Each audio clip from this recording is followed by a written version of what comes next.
the Verkerk Volvo. What a build it's been. I built this over a few years, and at the time this was probably the world's most expensive model truck kit.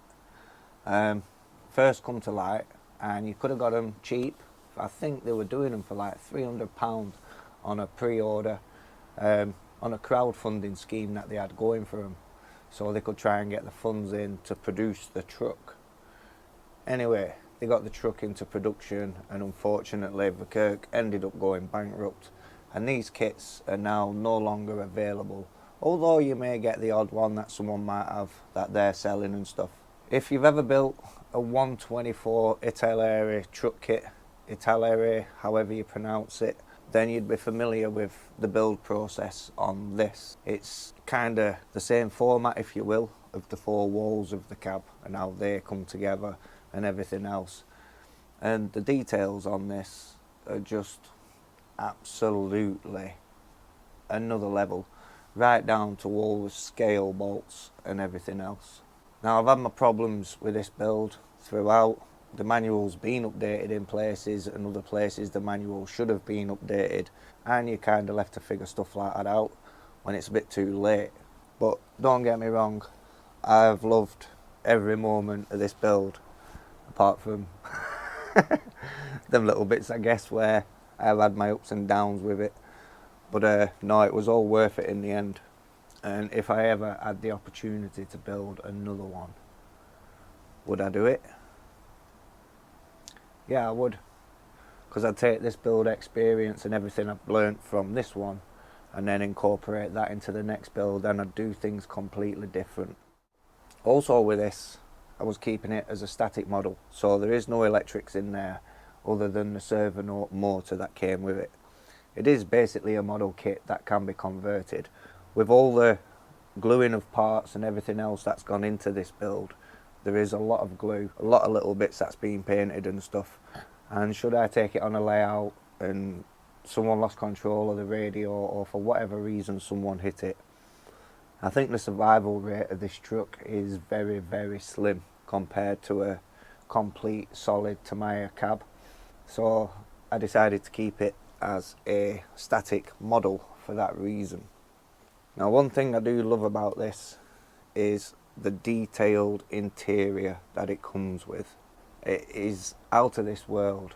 The armrests on the seats, to the bunk, to the actual dashboard itself, the floor plan, the door cards, the lockers in the roof, all the overhead lockers above the dashboard, just everything about it, the chassis layout, everything, it's just next level. It really, really is. The wheels, the tyres, I can't put a fault on it as far as detail goes. And since I completed this truck, I don't think any of you have actually seen it apart from throughout the build videos. I thought I'd just take this opportunity now to show you this truck, because it will be going shortly and it has become a part of my dad's collection, because personally I have no use for it not being radio controlled. I don't particularly build shelf queens and have static models. I like to use them. However, my dad really likes it and he's shown a keen interest in it and he'd like it, so I've come to an agreement with my dad for some things. Yeah, unfortunately this is going. It's never had a trailer on the back of it, and it probably never will. I really would like to build another one. Would I have the other one RC? Probably not, for the same reasons. I'd like to think I would. Now, when this come out, they did bring optional extras that you could get for this, like the lighting kits. They had like diamond effect padded things to go around the back, just to fill the walls on the cab to make it all look padded. And a servo bracket and stuff like that to add the servo, so you can make it RC and just detail it a bit more. But no, I thought I'd just give you all a little look at it before it goes, because none of you are probably ever going to see it in person. I've never had it out at a meet or anywhere. It's just too delicate. To see like more of the details of the dashboard and things like that in the interior, I would suggest maybe going back through the build series and finding those, just to give you an idea of the actual details that have gone into the cab itself. I've put carpet in there and things, and very well detailed the dash and really brought it to life. But things like that you're not going to see through this glazing due to the reflections, and I can't get the camera in there. If you really want a close look, have a little scroll back through those.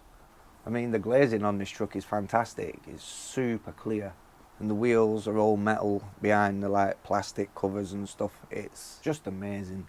Just way too much details to list on this truck. Even curtains, window frames. The more I look at it, the more stands out. The AdBlue tank, just the way all the bolts, the nuts and bolts, the scale nuts and bolts are. The steering wheel and steering column, you had to individually put all the stalks on. The seats come in about 39 different pieces to make a seat. Just unreal. And it'd be great to see something else like this in the future. Not just a straightforward Tamiya build, but something that tests your patience. You really have to think about. There's not real much I can say about it, apart from it is just, when it comes to details, it's on a whole nother level. But as I say, static trucks aren't really for me. I couldn't justify seeing it on the shelf, but my dad would like it. But yeah, that, guys, is the Verkerk Volvo, and it is now leaving the channel. And one hell of a build, ain't you, truck? How many times have you nearly been through that window? Been amazing. Oh well, time to pack you off and time to say goodbye. So if you enjoyed that, you want to see more RC truck stuff, modelling stuff, builds in general, don't forget to hit the like button. It does help push the algorithm at the moment. Feel free to comment, subscribe, and I'll catch you in the next one. Ciao for now. You are my Volvo, my only Volvo, and now you're going to see my papa.